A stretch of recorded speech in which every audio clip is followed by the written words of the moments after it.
இறைவன் என்னை காப்பாற்றுவார் 100% நீங்க போறீங்க சுடுகாட்டுலன்னா சுடுகாட்டில் இருக்கிற ஆத்மாக்களை நீங்க பெரிய ஆத்மாவை தெரியும். ஏன்னா அது உங்க ஆத்மா அவர் ஆக்குபை பண்ணி உங்களோட தேஜஸ் அதிகப்படுத்திடுவார். உங்க நம்பிக்கையில தாங்க பவரே இருக்கு. இயேசு தொட்டப்போ என்ன சொன்னாங்க? முத இயேசு வராரு, மிகப்பெரிய வாதம் வந்தவங்கள தொடுறாரு. தொட்டோன்னே அப்படியே எந்திரிச்சு நடக்கிறாரு. கடவுள் நம்பிக்கை இல்லாதவங்க நம்பிக்கை வருமா வராதா? இதெல்லாம் பார்த்தா வருமா வராதாங்க? என்ன சொல்றாரு அவரு? நான் உன்னை ஏதும் செய்யவில்லை அப்பா, உனது நம்பிக்கை தான் உன்னை ரட்சித்ததுங்கிறார், உனது விசுவாசம் தான் உன்னை ரட்சித்ததுங்கிறார். உண்மையான தேவதூதர்களுக்கு நல்லா தெரியும், இறை தூதர்களுக்கு நல்லா தெரியும், நம்ம வெறும் பாடியா நம்மளே பண்ணல, இதுக்குள்ள இருக்கிற அந்த இறை தான் அவனை ஆசீர்வாதம் பண்ணுது. அப்ப என்னன்னா இவங்களுக்கு எல்லாம் சேவை பண்றதுக்கு அங்கேயும் இருக்கிறது உங்களுக்குள்ள இருக்கிறது அதே இறை தான். அந்த இறை வெளியில வர முடியாம தவிச்சுட்டு இருக்கு. ஏன்? ஆணவம் கண்மம் மாயைன்ற இந்த முடிச்சு, காமம் குரோதம் லோபம் மோகம் மதம் ஆச்சரியம் டம்பம் தர்ப்பம் ஈருஷை அசூயன்ற இந்த 10 விதமான முடிச்சுகள் அந்த இறையை வெளியே விடாம தடுக்குதுன்னு சொல்லி ஒரு பாடியை போட்டு அனுப்பிச்சு அதுக்குள்ள இறைவனே இறங்கி வந்துருவார். உள்ளிருந்தே உணர்த்தி கொண்டே ஒவ்வொரு கணமும் உனக்கு நான் இருக்கிறேன், ஏதும் அறியாமல் தவிக்கின்றாய் மானிடா, உனக்கு புரிய வைப்பதற்காக நர உருவெடுத்து உன் முன்னே உபதேசித்தேன்றாங்க. அப்படின்னா என்ன? உள்ளுக்குள்ள இருந்து இதை பண்ணாத, இது நல்லது இல்லை, இது நல்லது இல்லைன்னு சொல்லிட்டு தான் இருக்கு. யாருக்கு மனசாட்சி சொல்லாம இருக்கு? இதை பண்ணாதன்னு யாருக்கு சொல்லாம இருக்கு? ஒரு கட்டத்துக்கு மேலே நீங்க கேட்கற மாதிரி தெரியல. ஏன்னா உள்ளுக்குள்ள இருக்கிற மதிப்பு மரியாதை இல்லை உங்களுக்கு. ஏதோ பேசுது, ஏதோ கத்துது, நம்ம செய்யறதான் சரி, அகங்காரத்தில் செய்யறீங்க. இப்போ என்ன பண்ணுவாங்க? இவங்களுக்கு இப்படி சொன்னாலும் புரியாதுன்னு சொல்லி இவங்களே கிளம்பி வந்துருவாங்க. ஏதோ ஒரு உருவத்தை எடுத்து கிளம்பி வந்து இதுதான் அப்படி தண்ணி. நான் யாருன்றதுக்குள்ள போக, நான் ஒரு சாதாரண பிச்சைக்காரன், என்னைய விட்டுருங்க. நான் மிகப்பெரிய சித்தர்களை பத்தி நான் பேசிட்டு இருக்கிறேன். நான் சொல்லும் போது என்னையவே கனெக்ட் பண்ணிட்டு இருக்க கூடாது. I am just a common man. இது உங்களுக்கு சொல்றதுக்காக வந்திருக்கேன். அவ்வளோ நானே சித்தர்களோட கருத்தை தான் எடுத்து சொல்லிட்டு இருக்கேன். எங்கேயாவது என் கருத்து எங்கேயாவது சொல்றேன்னா ஏதாவது 1-2 கருத்து வரும். அப்ப நீங்க இதுல நல்லா புரிஞ்சுக்கணும். வெளியில ஒரு உயிர், ஒரு ஆன்மாவானது உபதேசம் செய்யும். நீங்க அதையும் பிடிக்கல அப்படின்னா உங்களை யாரும் நினைச்சாலும் காப்பாற்ற முடியாது. ஞானம் தான் எண்டு. முதல்ல தெரிஞ்சுக்கணும்.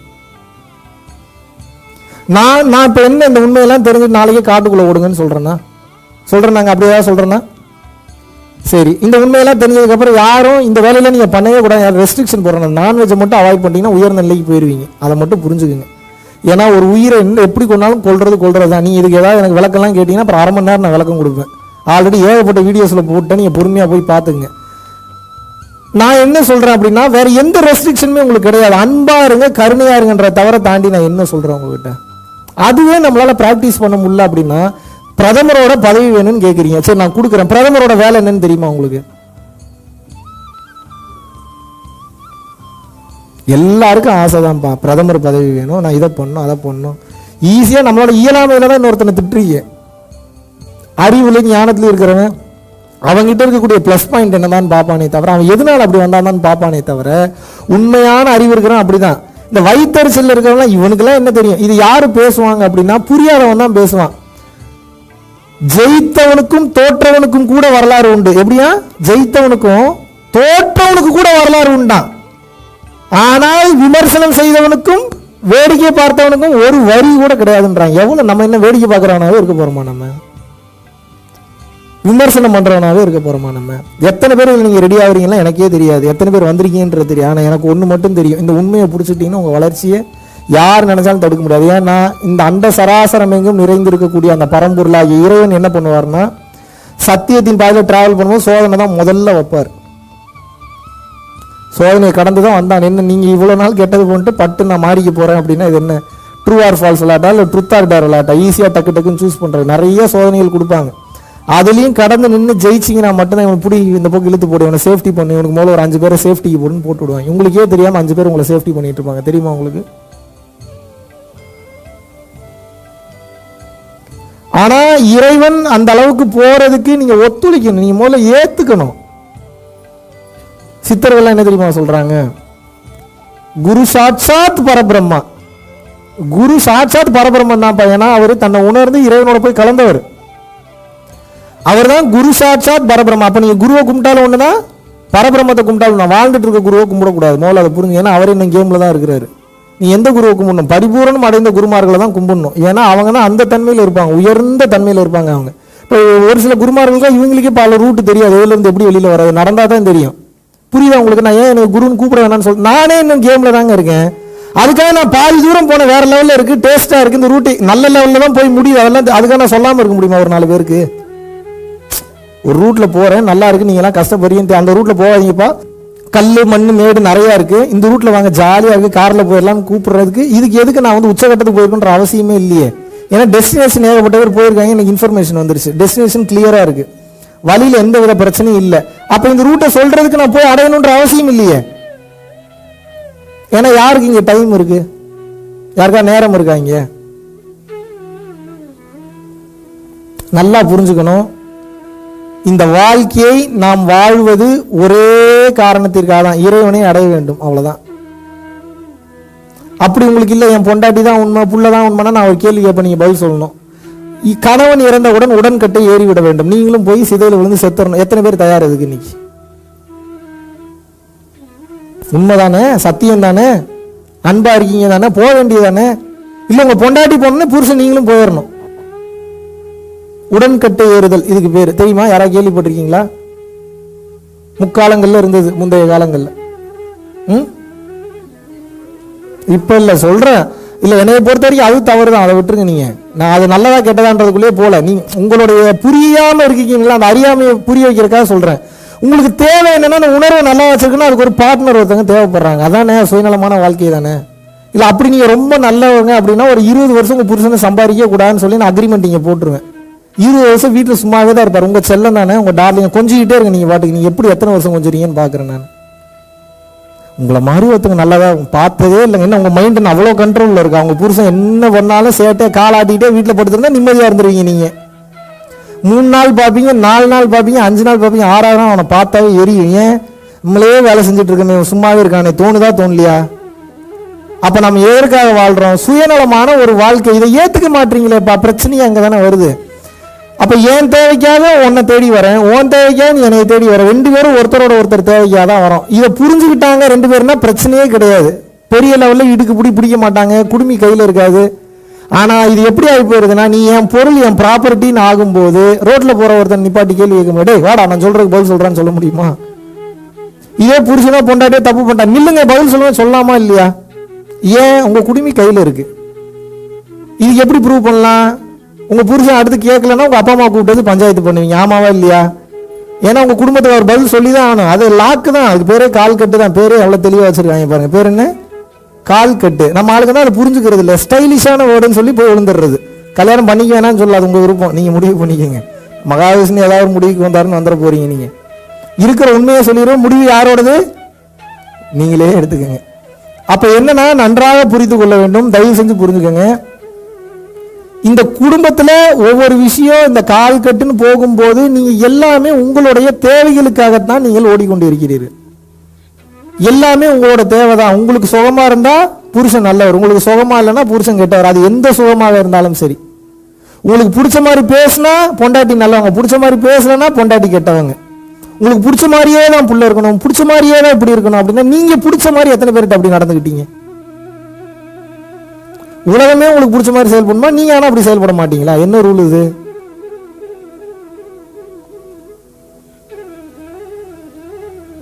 இன்னைக்கு ஒரு உண்மையை நீங்க தெரிஞ்சுக்குங்க.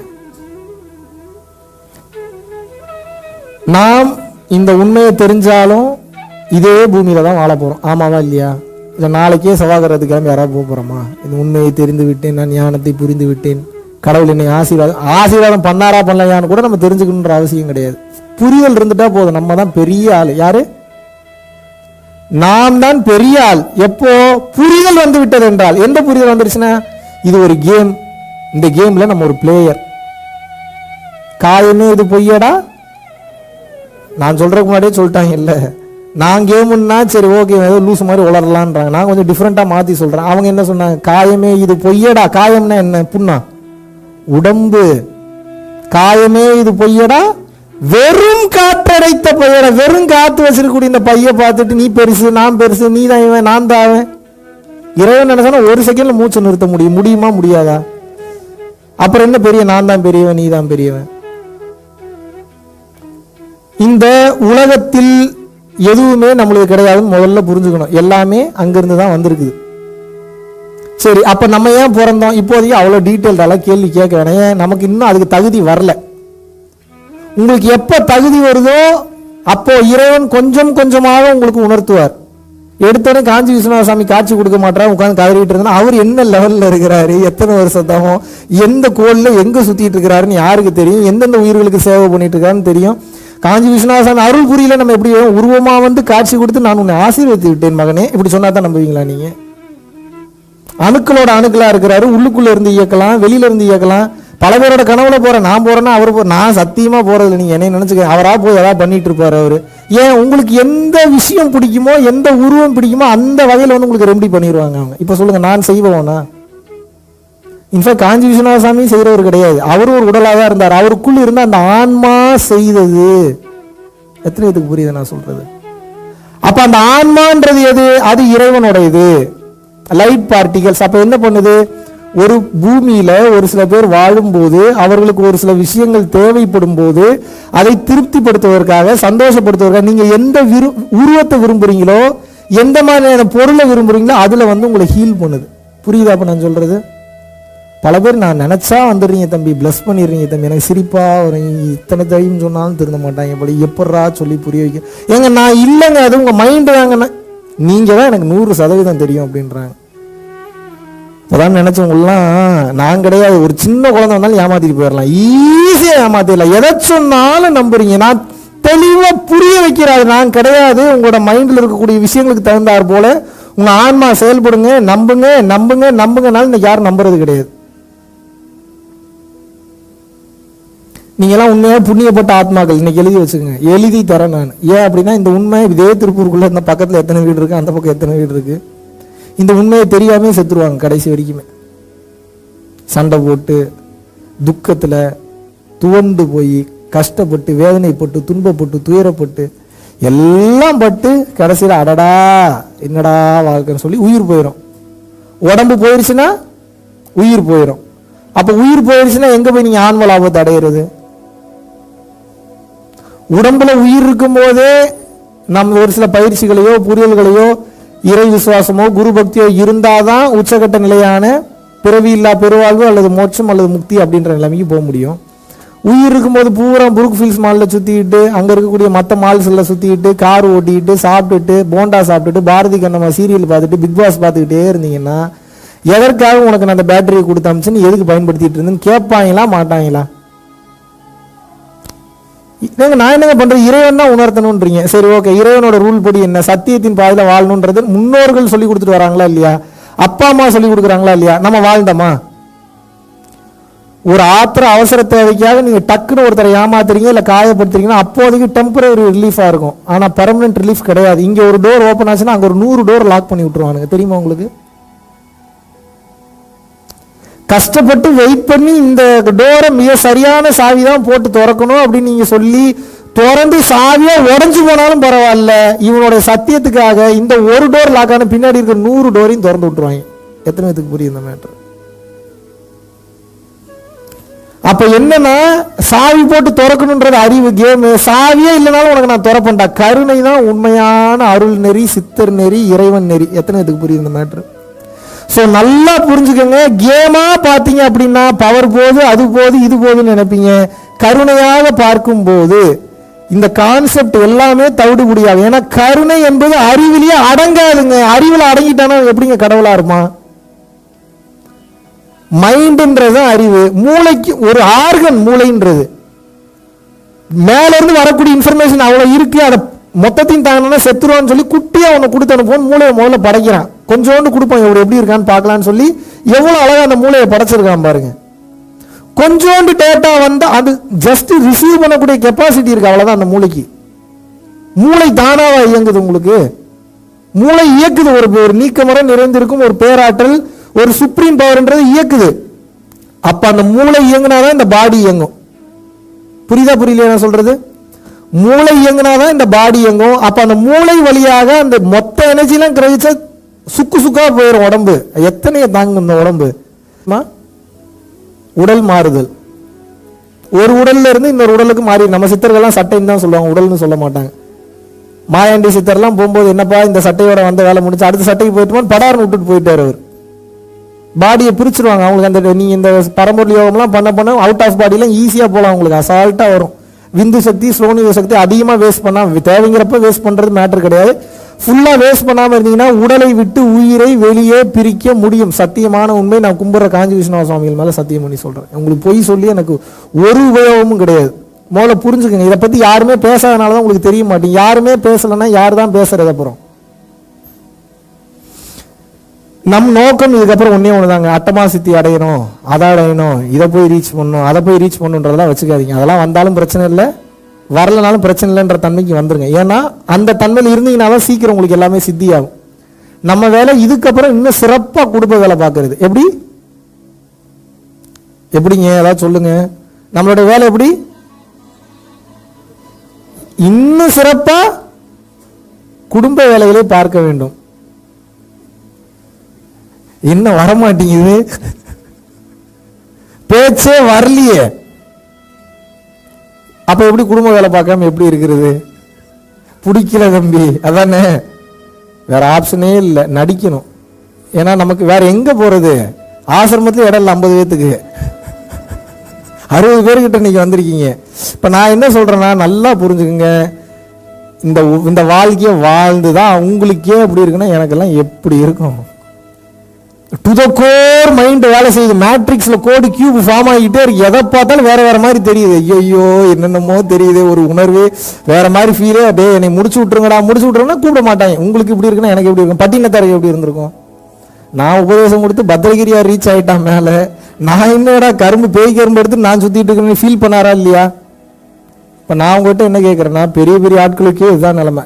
உடல் கர்மா ஆத்ம கர்மா 2 கர்மா முடிகிற வரைக்கும் இங்கே தான் இருந்தாங்க.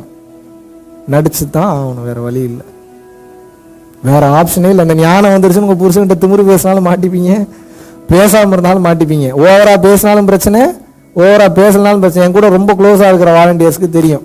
ப்ரூவ் பண்ணிடுவேன். எங்கேயாவது கூப்பிட்டு போய் நிப்பாட்டி வச்சு வேற ஏதாவது ஒரு சம்பவத்தை ரியலாவே நடக்கிற மாதிரி நடக்க வச்சு ப்ரூவ் பண்ணிடுவோம். புரிஞ்சிருவாங்க. ஆஹா, அதுக்கப்புறம் சொல்லுவேன் இது எதுக்காக தான் பண்ணேன்.